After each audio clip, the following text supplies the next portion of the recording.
Welcome back to our journey of exploring the stories that changed the world. Today, we're going to talk about a sport that is not just a game, but a religion in the United States: American football. In America, football isn't only something people watch, it's something they live. Friday nights belong to high school stadium lights, Saturdays to college rivalries, and Sundays to living rooms that suddenly feel like packed arenas. It's a sport where every play is planned like chess, yet executed with the force of a collision. That mix of strategy and raw power is exactly why it fascinates millions. There is a fascinating fact that many people wonder about. Why is it called football when the players primarily use their hands to carry and throw the ball? Meanwhile, the sport that the rest of the world calls football, Americans call soccer. To understand this, we must travel back in time to the mid-19th century, when the lines between soccer and rugby were still very blurred. Back then, football was not one sport. It was a family of games played on foot, with different rules depending on the school or region. Over time, association football and rugby football separated into distinct codes. Interestingly, the word soccer originally came from British student slang for association, long before Americans popularized it. So the naming confusion is really a historical echo of how these sports split apart. American football was not born in its current form. It is the result of a violent evolution, heated debates over rules, and even the intervention of a president of the United States to save its very existence. Let us begin our 150-year historical journey to see how a chaotic game on college greens became the multi-billion-dollar empire it is today. And as we go forward, remember this: American football didn't simply develop, it was engineered rule by rule into a sport that could be measured, coached, televised, and eventually transformed into a national obsession. Part 1. The Chaotic Years and the First Match. The official history of American football began on November 6, 1869. In New Brunswick, New Jersey, two teams from Rutgers University and Princeton University met in what would later be recorded as the first intercollegiate football game in history. However, if you saw that match, you wouldn't recognize it as football. The rules at the time were based on the London Football Association rules. Each team had 25 players on the field. They were not allowed to carry or run with the ball. Instead, they used their feet or any part of their body to kick or bat a round ball toward the opponent's goal. Rutgers won that match with a score of 6-4. What is important here is that the name football existed before the sport's identity did. Early American football looked far closer to soccer than to today's NFL game. The transformation came when schools began searching for a style that felt more intense and more uniquely their own. The real turning point occurred in 1874, when Harvard University hosted McGill University from Montreal, Canada. McGill played a game called rugby, which allowed players to pick up the ball and run with it. Harvard loved this style so much that they began convincing other American universities to abandon the traditional kicking style and switch to the rugby style. This moment mattered because once elite universities accepted the rugby-style carry-and-run game, the future direction of the sport was set. Football in America would become a contest for territory, not just a contest for goals. During this period, the sport was known as mob football. The rules were extremely loose, and matches often devolved into large-scale brawls. There were no helmets, no protective padding, just young men throwing themselves at each other with raw power. Part 2. Walter Camp, the father of American football.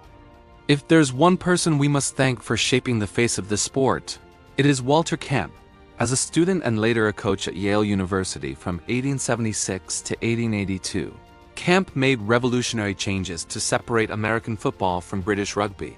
His most important change was the introduction of the line of scrimmage and the snap of the ball from the center.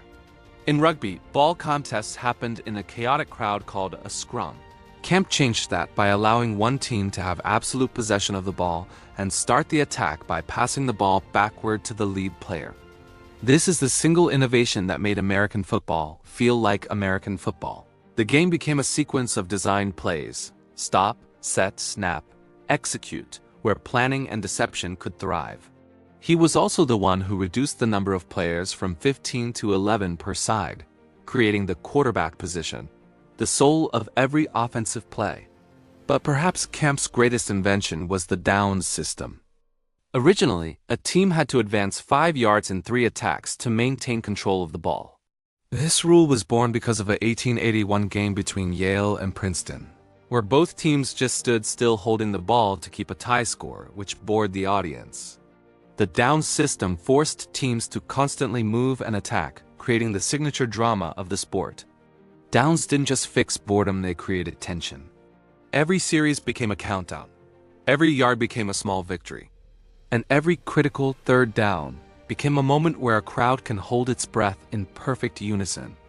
From here the term gridiron was born, because the fields at that time were marked with horizontal and vertical lines for referees to measure yardage. They looked like a meat broiler, gridiron. This name is still used to refer to the football field today. Part 3. The Violence Crisis and Presidential Intervention. Entering the early 20th century, American football faced a crisis that could have wiped it out forever: deadly violence. Teams at the time often used a tactic called the flying wedge. Players would lock arms in a sharp triangular formation and charge at the opponent at high speed. With rudimentary leather padding, these collisions often caused severe brain injuries and broken bones.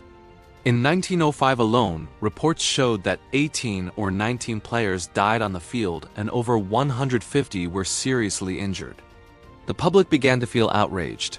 Universities like Columbia and Harvard threatened to ban the sport. In the midst of this, a devoted football fan stepped in: President Theodore Roosevelt.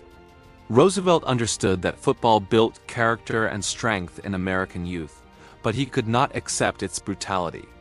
He summoned representatives from major schools to the White House and issued an ultimatum: "You must reform the rules to make it safer, or I will ban it." The result of this meeting was the birth of the Rules Committee, the predecessor of the NCAA in 1906. A historic change was approved to reduce head-on collisions: the legalization of the forward pass. Previously, passing the ball forward was illegal. With the new rule, the game was no longer just about muscle-on-muscle shoving. It became more fluid and strategic. The ball was also redesigned from a rounded oval to a more elongated shape to make it easier for players to throw with one hand. This was the moment American football truly broke away from its soccer and rugby roots to become its own entity. Part 4. The rise of the NFL and the Super Bowl era. While college football was extremely popular, professional football had a humble beginning. The first professional player on record was William Pudge Heffelfinger, who was paid $500 to play a game in 1892. It was NT until 1920 that the American Professional Football Association was formed in a car showroom in Canton, Ohio, later changing its name to the National Football League, NFL, in 1922. In the early decades, the NFL struggled to compete with the popularity of college teams. Everything changed in the 1960s. A rival league called the AFL, American Football League, emerged and competed fiercely with the NFL. This rivalry led to a historic merger agreement in 1966, creating a championship game between the winners of the two leagues. That game was called the Super Bowl. Super Bowl I took place on January 15, 1967, where the Green Bay Packers defeated the Kansas City Chiefs. From a simple ball game, the Super Bowl has grown into a global cultural phenomenon, an unofficial holiday in the US with the world's most expensive commercials and spectacular halftime shows. Part 5. Conclusion. More than just a sport. Today, American football is the most watched sport in the United States. From the muddy fields of the 19th century, it has evolved into a sport of military-like strategy, extraordinary physical strength, and absolute precision. It reflects the American spirit: perseverance, courage, teamwork, and never giving up. Through this video, we haven't just learned about history. We've seen how rules and innovation can save and evolve a cultural value. American football survived because it learned how to change without losing its soul. It kept the intensity, but made the game smarter and safer. It kept tradition, but welcomed innovation. That's why its story is bigger than sports. It's a story about evolution. Thank you for following this long story about the oval-shaped ball. Don't forget to take note of interesting English terms like line of scrimmage, quarterback, or touchdown. See you in the next World History videos.